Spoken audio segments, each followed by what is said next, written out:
The night air hung thick and cold over the barbed wire fortress, carrying with it the desperate whispers of men who knew their time was running out.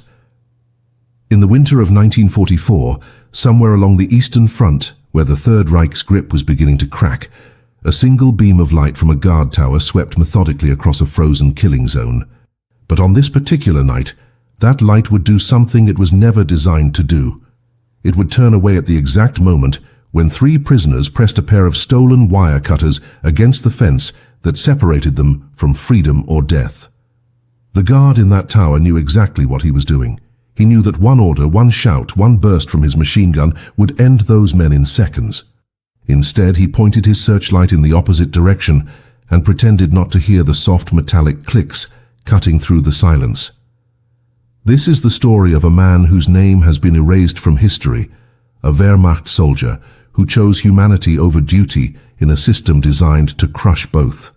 By the end of this video, you will understand why his act of mercy was more dangerous than any battlefield heroism, and why the truth of what happened that night was buried for 80 years. The camp sat on the outskirts of a small town whose residents had learned to ignore the columns of emaciated prisoners shuffling past their windows each morning. It was not one of the death camps that would later define the horror of the Nazi regime, but it was not a place of mercy either. This was a labor camp, a gear in the vast machine of exploitation that fed the German war effort with broken bodies and stolen lives.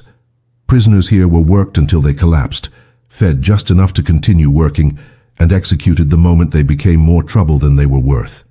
The guards were a mix of hardened SS enforcers and regular Wehrmacht soldiers who had been assigned to rear echelon duty, men too old or too wounded for the front lines.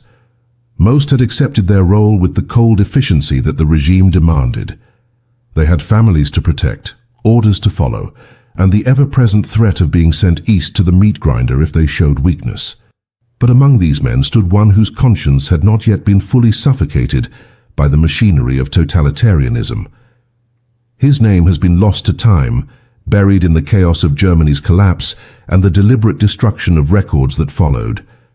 What we know comes from the testimony of survivors, fragments of evidence pieced together decades after the war, and the faded memory of a single photograph found in a military archive.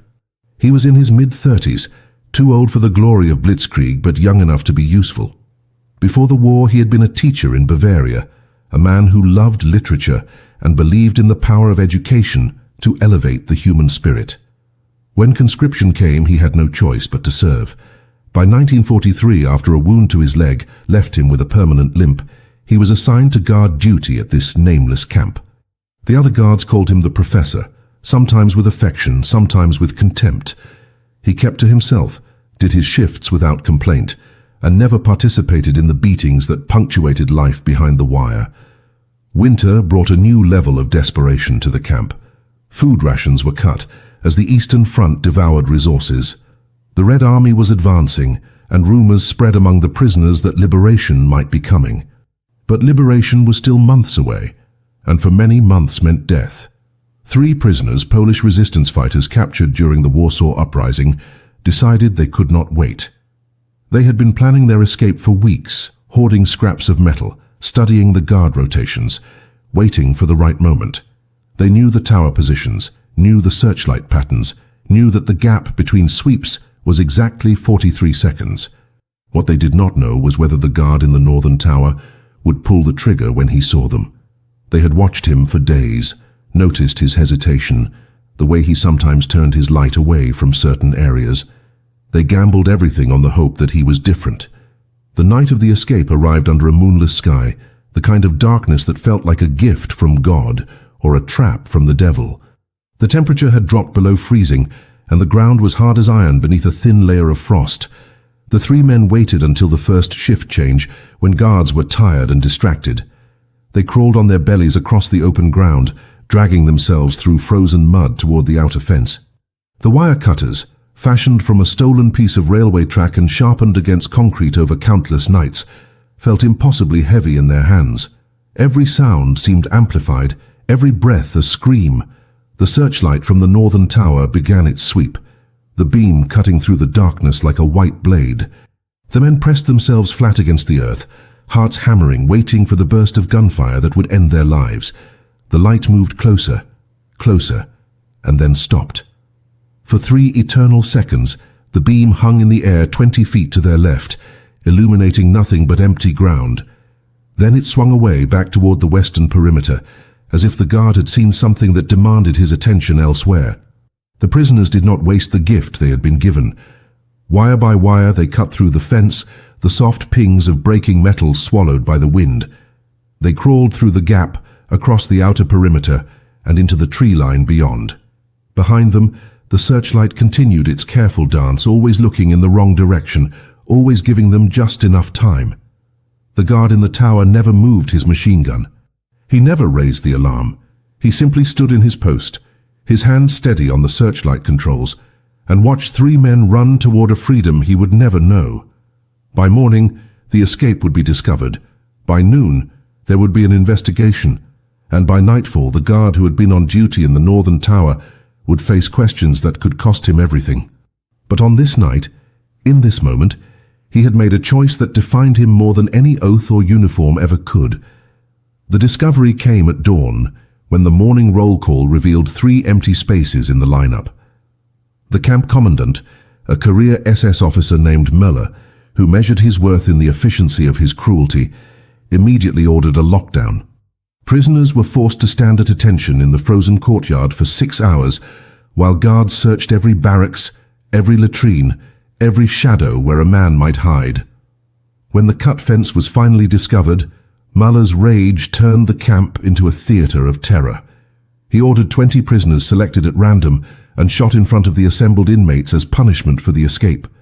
Their bodies were left in the courtyard for 3 days as a reminder of what defiance cost. But even as the blood froze on the ground, Möller's attention turned to a question that consumed him. How had 3 men crossed the killing zone without being seen? How had they cut through 2 fences during the night shift without triggering a single alarm? Someone had failed, someone had looked away, and someone would pay. The investigation began immediately, with a methodical brutality that defined the Nazi bureaucratic machine. Every guard who had been on duty that night was interrogated separately. Their shift logs were examined down to the minute. Their positions were cross-referenced with the timeline of the escape. Möller brought in Gestapo investigators from the regional headquarters, men trained to find guilt in silence and treason in hesitation. The guards understood what was at stake.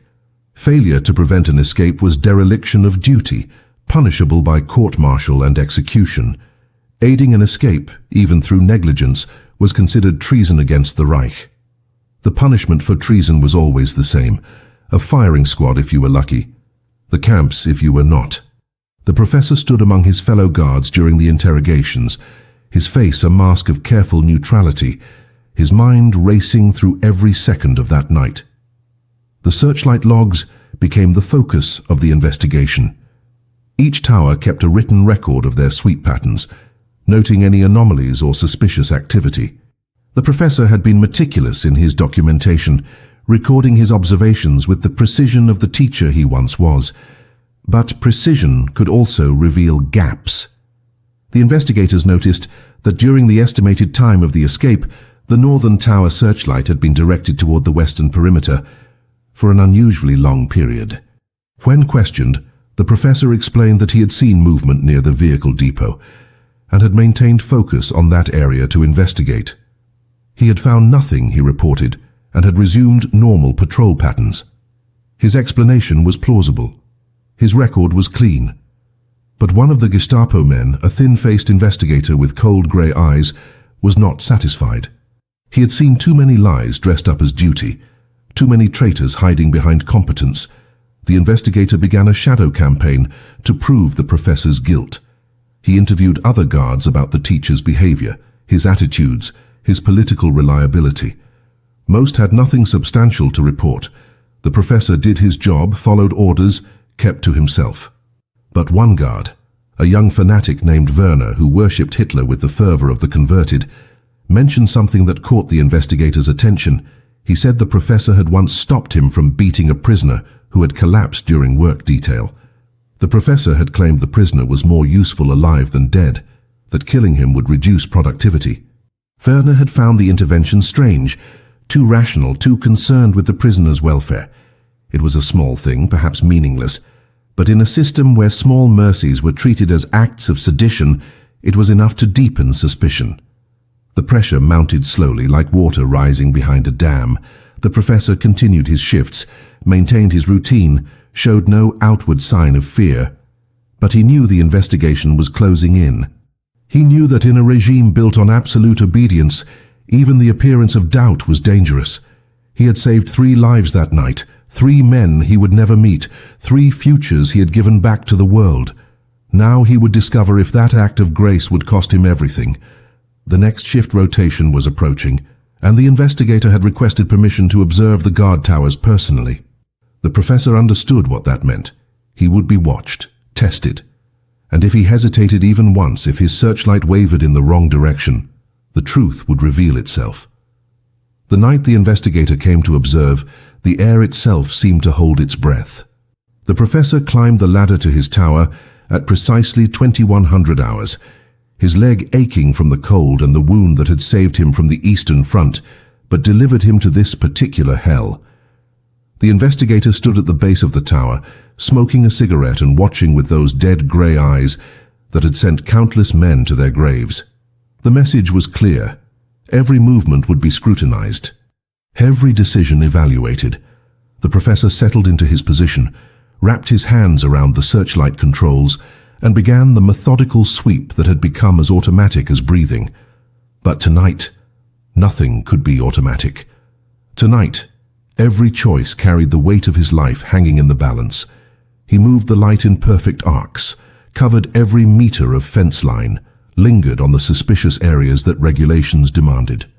He was a model of efficiency, a perfect instrument of the regime's will. 3 hours into the shift, a prisoner made a run for the fence. It was a moment of pure madness or pure desperation, a young man who had decided that a bullet was preferable to another day of slow starvation. He sprinted from the barracks toward the wire, his skeletal frame casting long shadows in the artificial light. The professor's searchlight found him instantly, locked onto his running figure with mechanical precision. Protocol was absolute. Illuminate the target, sound the alarm, fire if necessary. The machine gun mounted beside the searchlight was loaded and ready. The investigator below shouted up to the tower, his voice sharp with command and anticipation. This was the test. This was the moment that would prove loyalty or reveal treason. The professor's hand moved to the machine gun, his finger finding the trigger. Time stretched and compressed simultaneously. The prisoner was 20 meters from the fence. 15. 10. The professor fired.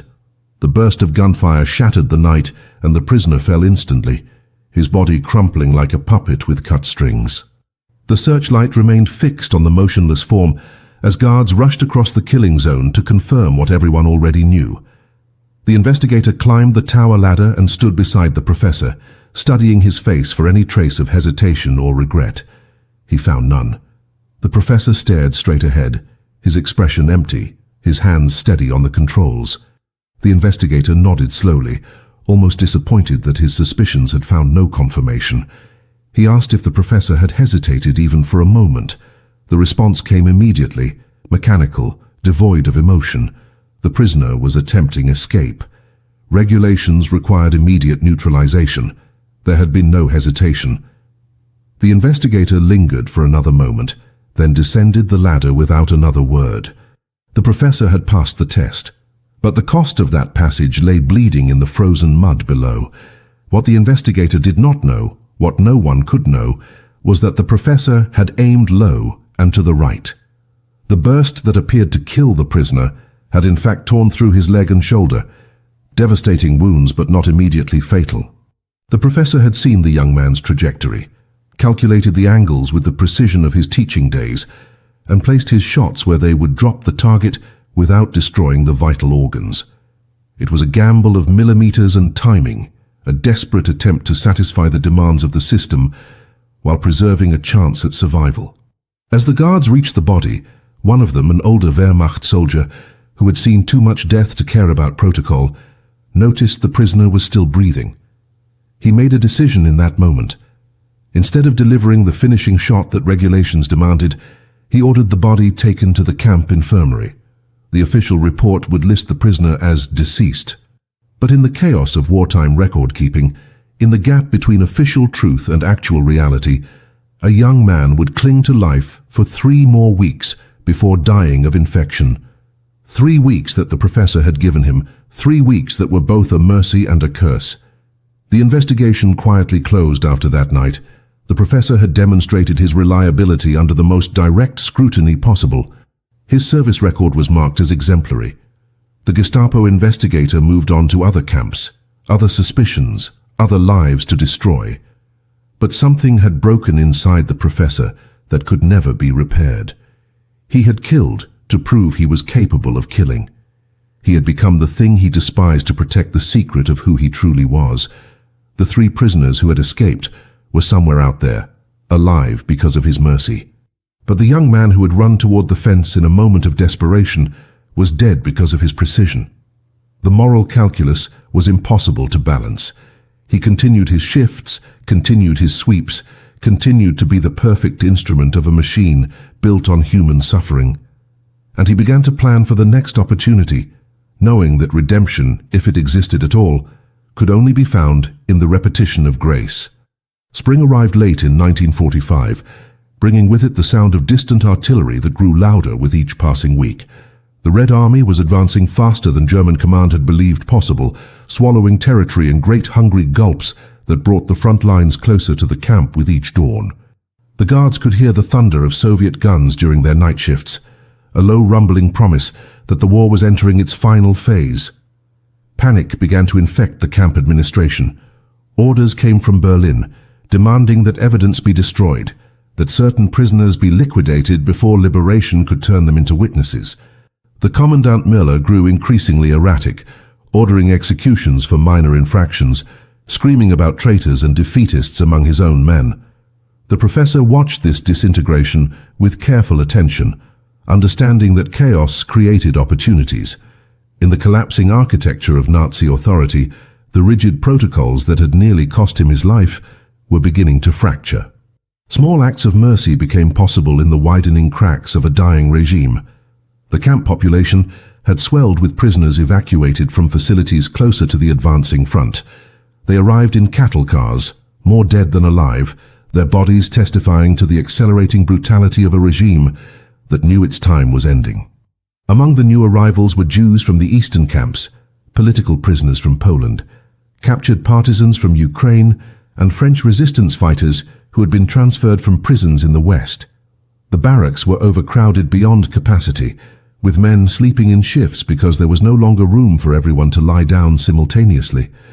Disease spread through the camp like wildfire. Dysentery, typhus, and tuberculosis killed dozens every week. The crematorium could not keep pace with the dead, and bodies began to accumulate in a warehouse that had once stored construction materials. The professor saw faces in those crowds that reminded him of his former students, young men who had believed in books and ideas and the possibility of a better world. Now they were numbers, skeletal shadows waiting for death or liberation, whichever arrived first. The commandant received new orders in early April. The camp was to be evacuated within 72 hours. All prisoners capable of walking would be marched west, away from the Soviet advance. Those too weak to march would be shot. The guards understood what this meant. It was a death march, a final act of extermination disguised as military necessity.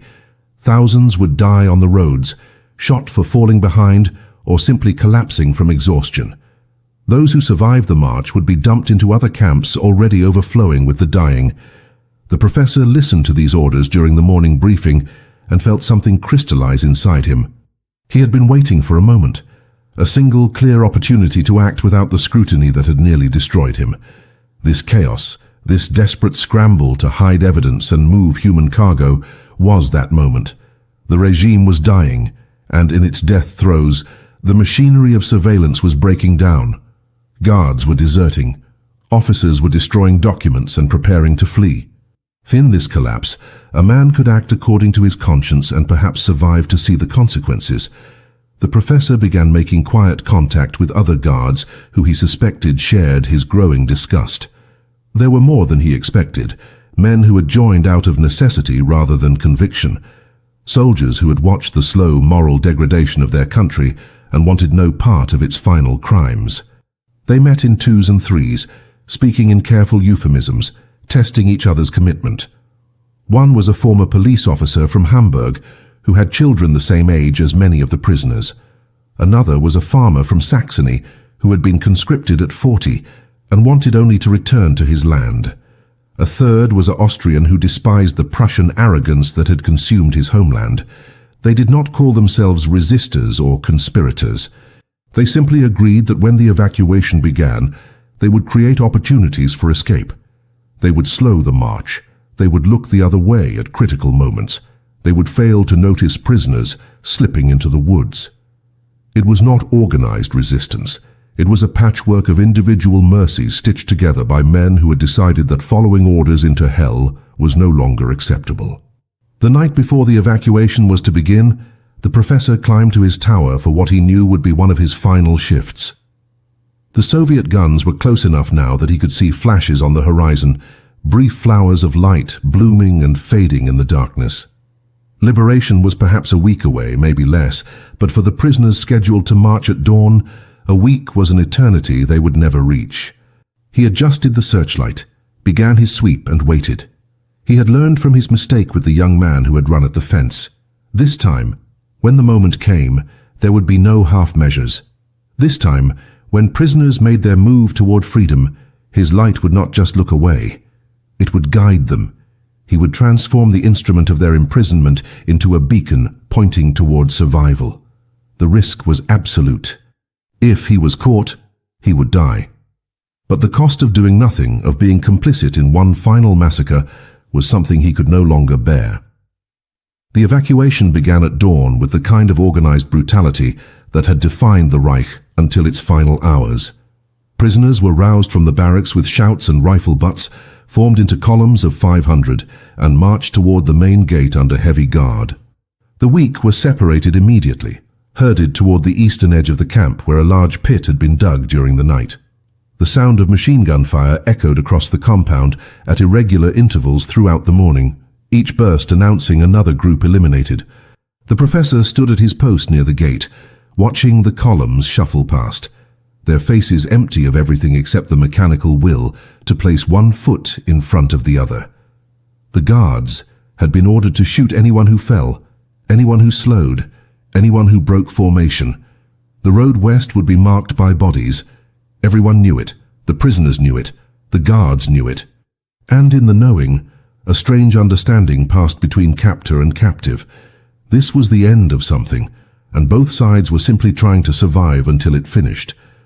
The first column departed at 800 hours, disappearing down the forest road in a cloud of dust and despair. The second followed an hour later. The professor had been reassigned from tower duty to march security, a position that placed him on the outer flank of the column with 3 other guards. This was the opportunity his small conspiracy had been waiting for. On the road, away from the camp's command structure, individual guards would have moments of isolation where choices could be made without immediate oversight. The march route took them through dense pine forests that pressed close to the narrow dirt road, terrain that offered cover for anyone quick enough and brave enough to make a run for it. The plan, discussed in hurried whispers during the previous night, was simple. When the column entered the deepest section of forest, the guards who had agreed to help would position themselves at specific points. They would create gaps in the security perimeter. They would delay raising alarms. They would give prisoners a chance to vanish into the trees. It was not a guarantee of survival. The forest was vast and dangerous, filled with Wehrmacht stragglers, SS patrols, and desperate civilians fleeing the Soviet advance. But it was a chance, and for men facing certain death on the march, a chance was everything. The column moved slowly, limited by the pace of the weakest prisoners, who somehow still had the strength to walk. The professor positioned himself on the left flank, approximately 50 meters from the nearest guard. The forest grew thicker as they moved deeper into the morning, the canopy overhead blocking out the spring sunlight and casting the road in perpetual twilight. He could feel the tension in the column, the way certain prisoners began to drift toward the edges, testing the boundaries of what they could get away with. These were the strong ones, the survivors who had made it through years of captivity by being smarter and quicker than those who died. They sensed the opportunity before anyone spoke of it. They saw the gaps between guards, noticed the way the professor kept his rifle pointed down rather than at the ready position. One prisoner, a Polish man with the hardened face of someone who had fought in the underground, made eye contact with the professor. It was a question and a challenge. The professor responded by deliberately looking away, focusing his attention on the trees to his right, while the Pole drifted further left. The first escape happened so smoothly, it seemed almost rehearsed. The Pole simply stepped off the road and into the undergrowth, his grey prison uniform blending with the shadows. The professor counted to 30 before he turned, saw the empty space where a prisoner should have been, and raised his rifle to fire a warning shot into the air. The blast echoed through the forest, and the column halted immediately. Other guards rushed to the professor's position, shouting questions. He explained that a prisoner had attempted escape, but had disappeared into the thick brush. The guards discussed whether to pursue, but the senior officer in charge of the column made the pragmatic decision. Chasing one man into the forest would slow the entire march. They would report the escape and continue. The column moved forward, and in that moment, something shifted. Other prisoners had seen what happened. They had seen the delay, the lack of pursuit, the deliberate inefficiency of the response. Within the hour, 3 more men slipped away from the column at different points. Each time the alarm came late. Each time the search was perfunctory. Each time the march continued without the missing prisoners being recovered. By midday, the column had lost 23 men to the forest. The senior officer was beginning to suspect sabotage, his suspicions falling on the guards who seemed least effective at preventing escapes. But the chaos of the march made investigation impossible. Prisoners were collapsing from exhaustion, requiring guards to stop and shoot them where they fell. The forest road narrowed in places, forcing the column to bunch up and creating exactly the kind of confusion that made security impossible. The professor continued his performance of competent incompetence, responding to escapes just slowly enough to allow them to succeed while maintaining the appearance of diligence. He was walking a razor's edge. Too many escapes on his watch would bring immediate execution. Too few would make him complicit in the massacre he was trying to prevent. He calculated each decision with the cold mathematics of survival, weighing lives against timing, mercy against self-preservation. And with each prisoner who vanished into the trees, he felt the weight on his soul shift incrementally, a small counterbalance to the young man he had shot in front of the Gestapo investigator. The march continued for 3 days through terrain that grew progressively more difficult as they moved deeper into territory contested by advancing Soviet forces. The column encountered refugees fleeing east, Wehrmacht units retreating in disorder, and occasional pockets of SS fanatics who screamed about fighting to the last man. The guards were exhausted, sleeping in shifts during brief stops, subsisting on whatever rations they had packed and whatever they could scavenge from abandoned farms. The prisoners were beyond exhaustion, operating in a state of mechanical survival where consciousness itself seemed negotiable. More died on the road than escaped into the forest. Bodies lined the route like grotesque mile markers, shot where they fell and left for the crows. The professor lost count after the first 100. His moral accounting system, the careful balance sheet he had maintained between lives saved and lives taken, collapsed under the sheer scale of death. He continued to create opportunities for escape whenever possible, but the opportunities grew fewer as the guards became more paranoid and the prisoners became too weak to run. On the 4th night, the column made camp in a clearing beside a stream swollen with spring melt. The senior officer, a captain named Holtz, who had served on the Eastern Front before a shell fragment took his right eye, gathered the guards for a briefing. Soviet reconnaissance units had been spotted less than 10 kilometers to the east. The Red Army's main advance was perhaps a day behind. The decision had been made to abandon the march and surrender to advancing American forces believed to be somewhere to the west. The prisoners would be released. The guards would dispose of their weapons and attempt to blend into the civilian population. It was every man for himself.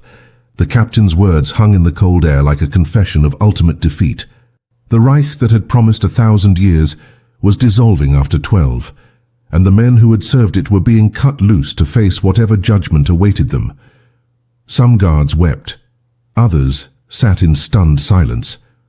A few simply walked away into the darkness, deserting into a landscape that no longer had clear lines between captor and captive, soldier and civilian, guilt and innocence. The professor sat apart from the others, his back against a pine tree, and stared at the prisoners huddled around small fires in the clearing. They were almost too weak to comprehend what the captain had announced. Freedom was coming, but for many, it would arrive too late. Their bodies had been pushed beyond the point where recovery was possible. They would die as free men, but they would still die. He thought about the 3 Polish resistance fighters who had escaped that frozen night in winter, the ones he had helped by turning his searchlight away. They were probably alive somewhere, had probably made it to Soviet lines or joined partisan units. His single act of mercy had multiplied into 3 continued lives, 3 futures that would branch and grow and touch other lives in ways he would never know. But against that calculus stood all the deaths he had witnessed, all the times he had not acted, all the compromises he had made to survive. The mathematics of morality offered no clear answer. He had saved some and failed to save many more. He had killed at least one and stood by while hundreds died. What did that make him? A hero? A collaborator? Or simply a man trying to maintain his humanity in a system designed to destroy it? The guards began deserting in earnest once darkness fully settled. They stripped off their uniforms, burned their identification papers, and disappeared into the forest in 2s and 3s. By midnight, fewer than 20 guards remained with nearly 400 prisoners. The professor stayed at his post, understanding that his presence still mattered. Some of the younger guards, the fanatics who still believed in fighting to the end, were talking about executing the prisoners before the Soviets arrived. They argued it would be a mercy compared to what Soviet revenge would bring. The professor positioned himself between these guards and the prisoners, his rifle now pointed at his former comrades. He was not alone. The farmer from Saxony stood beside him. So did the police officer from Hamburg. They did not speak. They simply made clear through their stance that no more killing would happen on this night. The fanatics backed down, realizing they were outnumbered by men who had nothing left to lose, and no more capacity for murder. They melted into the forest, taking their ideology and their weapons with them, leaving behind only the echo of what they had been. Dawn broke over a clearing filled with the living and the dying. Guards and prisoners mixed together in the exhaustion that transcends category. Soviet advance scouts arrived first, young soldiers with machine pistols who approached cautiously, expecting resistance or a trap. Instead, they found a scene that defied simple narrative.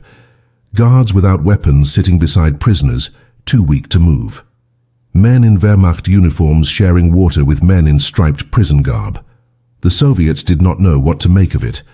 They separated the guards from the prisoners, prepared to execute the guards immediately as camp personnel. The prisoners, those strong enough to speak, intervened.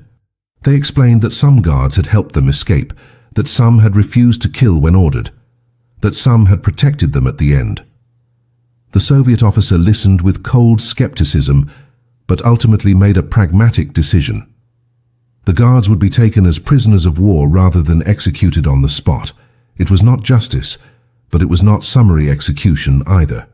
The professor surrendered his rifle, allowed himself to be bound, and was marched away with the other surviving guards toward an uncertain fate. The Soviet prisoner of war camp was located in what had once been a German military barracks outside Dresden, now transformed into a holding facility for the thousands of Wehrmacht soldiers captured during the final collapse. The professor arrived there in late April of 1945, part of a column of exhausted men who had been marched for a week through the smoking ruins of the Reich. The conditions were brutal, but not deliberately cruel. Food was scarce for everyone in the chaos of immediate post-war Europe. Medical care was minimal. Interrogations were frequent and often violent. The Soviets were hunting for SS officers, Gestapo agents, and anyone connected to the concentration camp system. The professor's service record identified him as a labor camp guard, which placed him in a category of particular interest. He was separated from the general prisoner population and placed in a special barracks reserved for men awaiting investigation. He knew what investigation meant. It meant determining whether he should face trial for war crimes or simply be shipped to Siberia to die slowly in the Gulag system that mirrored the camps he had helped administer. The interrogations began within days of his arrival. A Soviet military intelligence officer, a major who spoke fluent German and had the dead eyes of someone who had seen too much suffering to care about adding to it, questioned him for hours about his service. What camp had he worked at? What were his duties? How many prisoners had been killed during his watch? Had he personally executed anyone? Had he participated in selections? The professor answered truthfully, understanding that lies would only worsen his situation.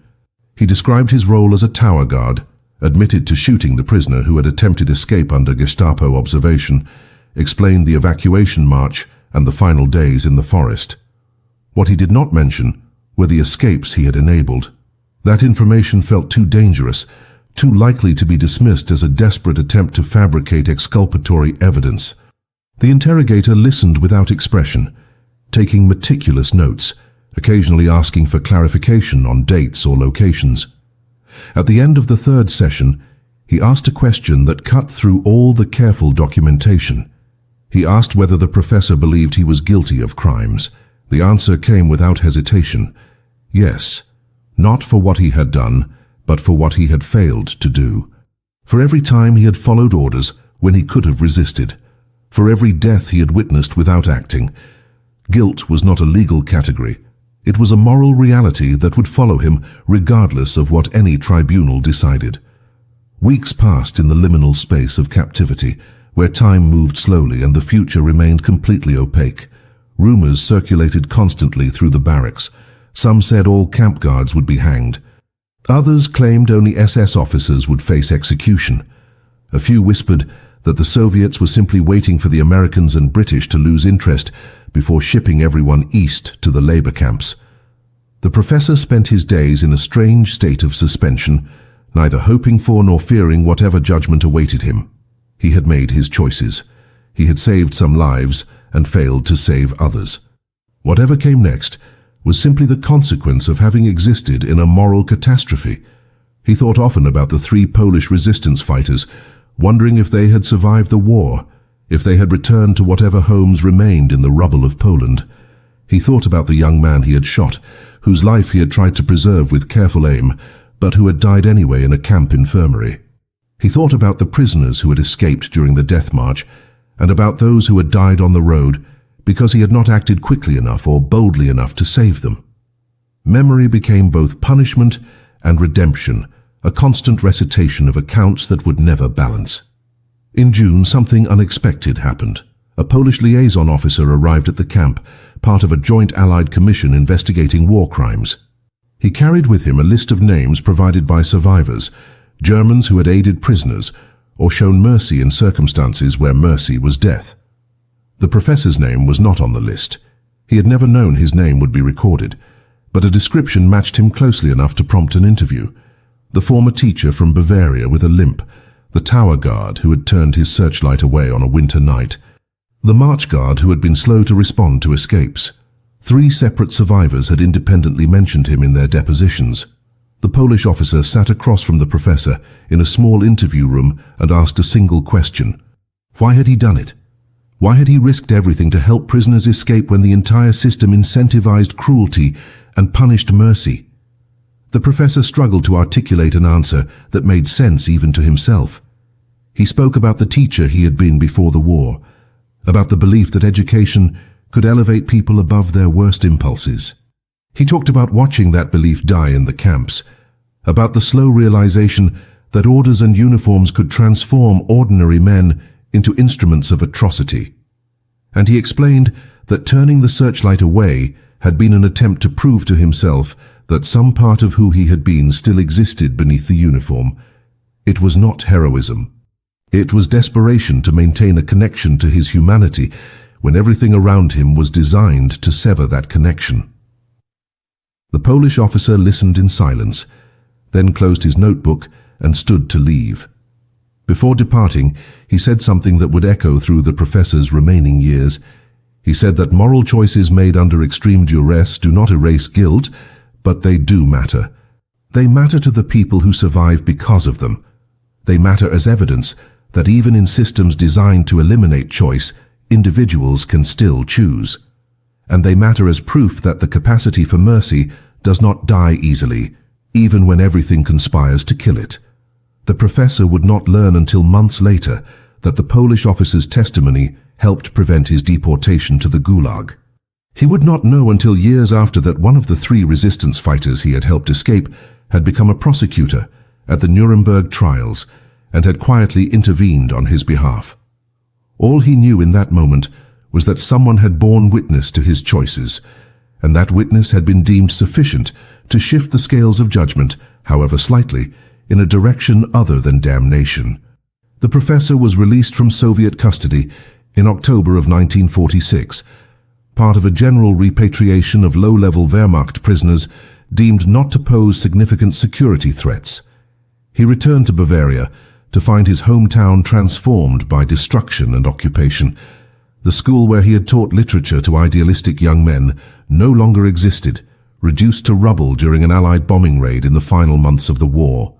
His small apartment had been requisitioned by American forces and was now home to a military administration office.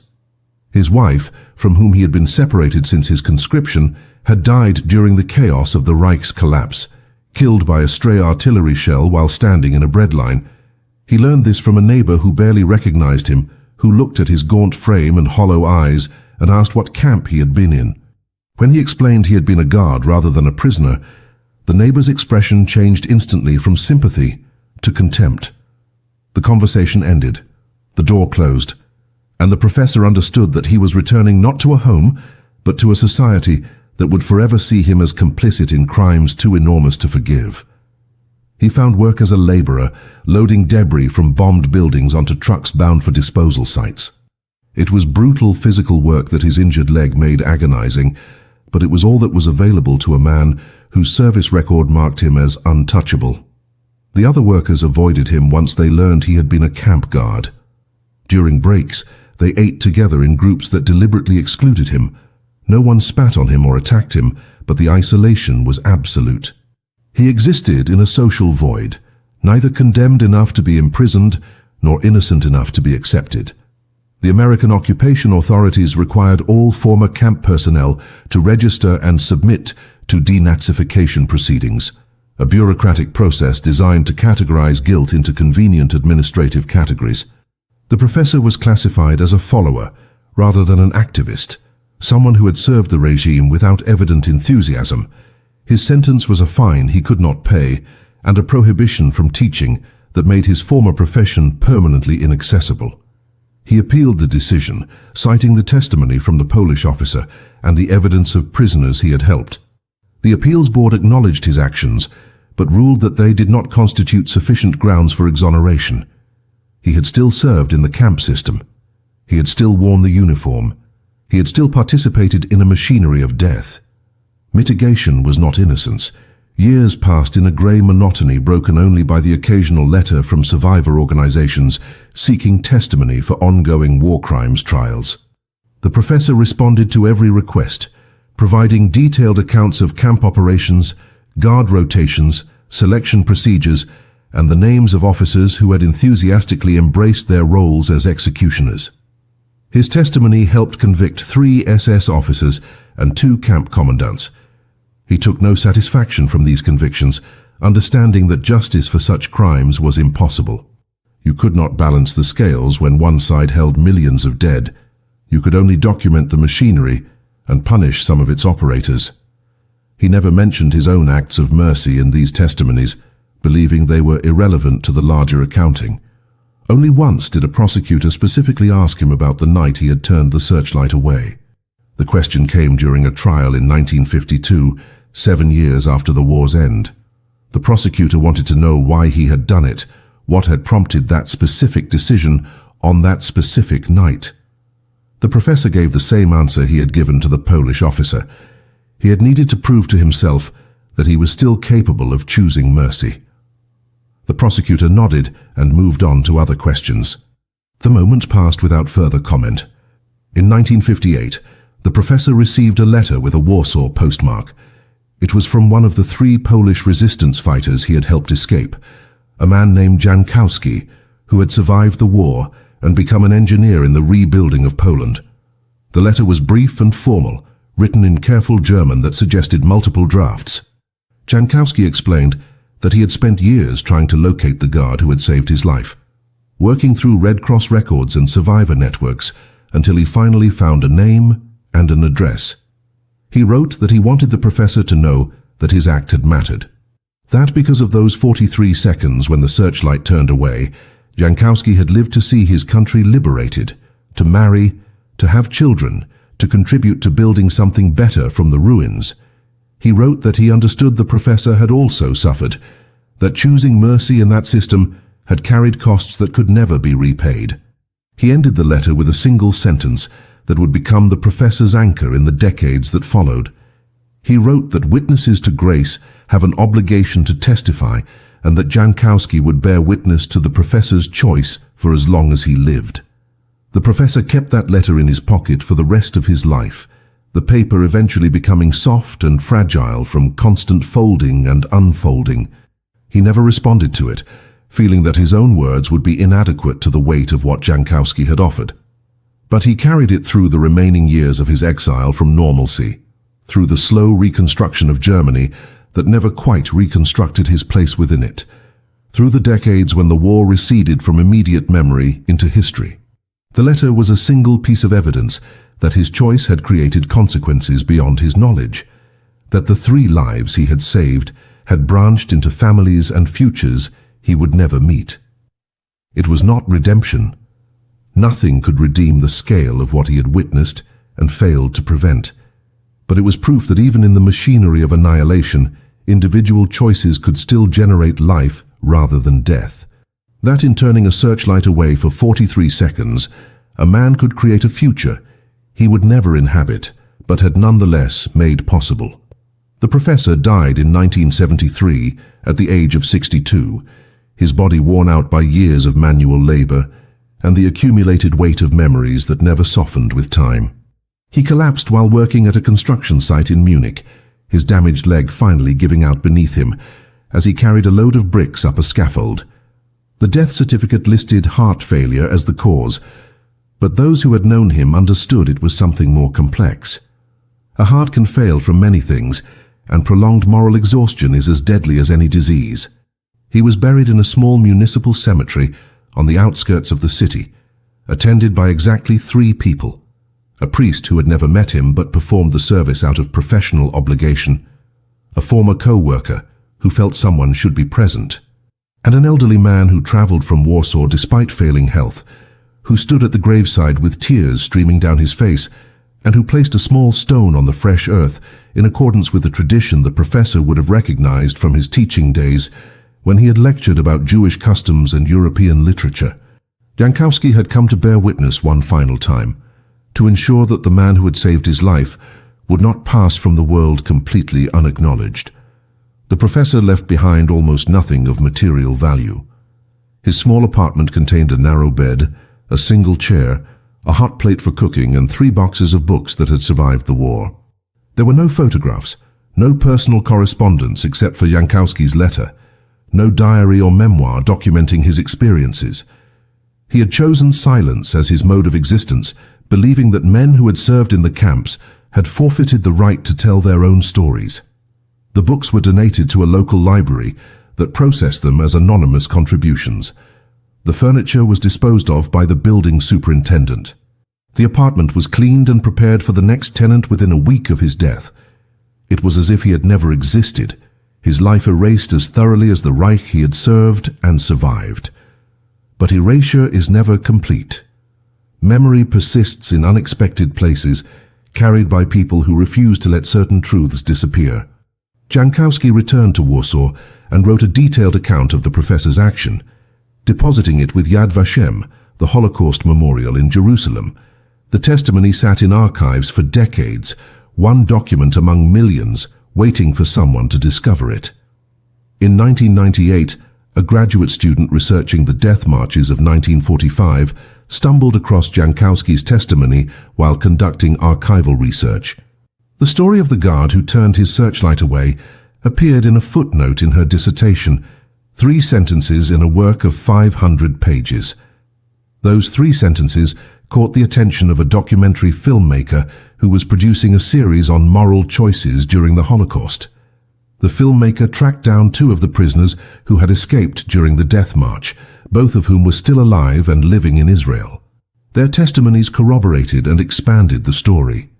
They described the professor's careful incompetence, his deliberate delays in responding to escapes, his positioning of himself between fanatic guards and prisoners during the final night. One man remembered that the professor had shared his rations with prisoners during the march, an act of kindness that seemed impossibly small against the scale of suffering, but had meant the difference between survival and collapse for several men who made it to liberation. The documentary aired in 2001 on German public television, 56 years after the war's end. It included interviews with survivors, historical footage of the camps, and a dramatic reenactment of the night the searchlight turned away. The professor was not named in the documentary because his identity had been lost to time, known only through description and the testimony of men who had never learned his name. He was referred to simply as the guard who chose mercy, a phrase that became the title of the 15-minute segment. The broadcast generated significant discussion in Germany about the complexity of guilt and complicity, about the difference between active perpetrators and those who had been conscripted into evil, about whether small acts of resistance within a totalitarian system deserved recognition, or whether such recognition minimized the larger crimes. The debate was passionate and unresolved, as all debates about moral complexity and absolute evil must be. But buried within the academic discussions and public arguments was a simple truth that the survivors understood, even if the scholars struggled with it. The professor had made a choice that created life instead of death. In a system designed to eliminate choice, that act of defiance mattered. Jankowski died in 2003 at the age of 84, surrounded by his children and grandchildren, in the apartment he had lived in since returning to Warsaw after the war. His final words, translated from Polish by his daughter, were a question about whether anyone had ever found the professor's name. When told that the identity remained unknown, he nodded with what his family described as profound sadness. He wanted the name to be remembered, wanted the man who had given him 43 seconds of grace to be acknowledged as more than an anonymous functionary in a monstrous system. But memory is a fragile thing, subject to the accidents of survival and the choices about what we preserve. The professor had chosen erasure, had deliberately left no record, had believed his guilt was too great to deserve memorialization. Jankowski had chosen testimony, had insisted on bearing witness, had fought to ensure the story survived even when the name did not. Both choices were acts of moral seriousness, different responses to the same question about how to live with the weight of history. And both choices shaped how the story would be remembered and forgotten, discovered and lost in the decades that followed. Today, more than 80 years after that winter night when a searchlight turned deliberately away, the professor's story exists in a strange liminal space between memory and oblivion. His name is gone, erased by his own choice and the chaos of war's end. But his action persists, carried forward through the testimonies of survivors, through academic footnotes, through documentary films, and now through this telling. The 3 Polish resistance fighters he helped escape that first night generated descendants who number in the dozens. Jankowski alone had 4 children, 11 grandchildren, and at the time of this recording, 17 great-grandchildren. Each of those lives represents a future that would not exist without 43 seconds of courage in the darkness. The mathematics of mercy operate on scales we cannot fully comprehend. One choice made in a moment of moral clarity within a system designed to eliminate morality cascades through generations in ways that can never be fully calculated. The professor died believing he had failed more than he had succeeded, that his guilt outweighed his grace. But the ledger he kept was incomplete because he could not see the futures he had made possible. The story of the guard who turned his searchlight away challenges our comfortable narratives about good and evil during the Holocaust. We prefer our heroes pure and our villains absolute, because complexity is uncomfortable and ambiguity feels like moral relativism. But history is not a morality play with clear costumes designating the righteous from the damned. The professor wore a Wehrmacht uniform. He carried a weapon. He served in the camp system. By any reasonable definition, he was complicit in crimes against humanity. Yet within that complicity, he found space for resistance. He used the tools of oppression to create opportunities for escape. He transformed the searchlight meant to imprison into a beacon that guided men to freedom. This paradox, this existence of mercy within machinery of death, is what makes his story important. It demonstrates that even in the most totalitarian systems, even when the costs of resistance seem overwhelming, individuals retain the capacity to choose. That capacity is not unlimited. It does not erase guilt, but it exists and it matters. The professor's story was nearly lost because he chose silence and because the mechanisms of historical memory favor the dramatic over the subtle, the named over the anonymous, the documented over the whispered.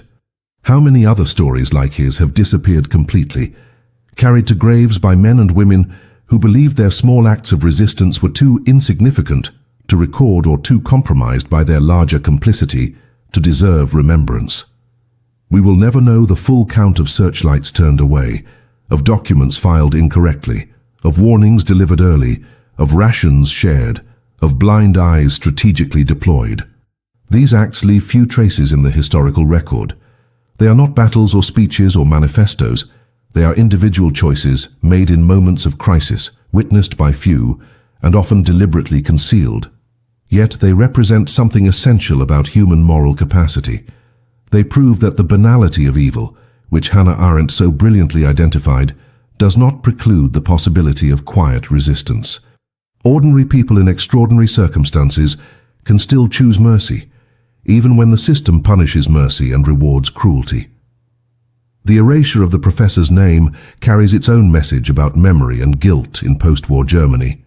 He chose anonymity not from modesty but from shame, believing that men who had worn the uniform had forfeited the right to be remembered as anything other than perpetrators. This impulse towards self-erasure was common among Germans who had served in compromised positions, who had witnessed atrocities without stopping them, who had made occasional choices for mercy while participating in a system of murder. They did not see themselves as heroes because they understood the scale of what they had failed to prevent. The professor's refusal to claim recognition for his acts of resistance was itself a form of moral seriousness, an acknowledgement that personal redemption was not possible when set against collective guilt. But that choice, multiplied across thousands of individuals, created a gap in historical memory. It allowed the narrative of the Holocaust to be divided into clear categories of perpetrators and victims, eliminating the messy middle ground where most people actually existed. The result is a history that is morally satisfying but incomplete, that tells us less than we need to know about how ordinary people navigate extraordinary evil. If you found value in this story, in this recovery of a nearly lost piece of history, I ask you to do something the professor never did. Do not choose erasure. Share this story. Ensure that this act of mercy, anonymous though it must remain, continues to exist in collective memory. The professor believed his name should disappear, but the survivors who bore witness believed the action should endure. They were right. In a world that still struggles with authoritarianism, with systems that demand complicity, with the constant pressure to follow orders and avoid moral complexity, we need stories like this. We need to know that searchlights can be turned away, that individuals can resist even when resistance seems impossible, that small acts of courage in the face of overwhelming evil are not futile gestures, but essential affirmations of human dignity. The professor died in obscurity, believing he had failed. But Jankowski traveled across Europe to stand at his grave and bear witness. That witness, passed through decades and across continents, now reaches you. What you do with it determines whether the story lives or dies. History is not just what happened. It is what we choose to remember and what we choose to forget. This story, this moment of grace in the darkness, deserves to be remembered.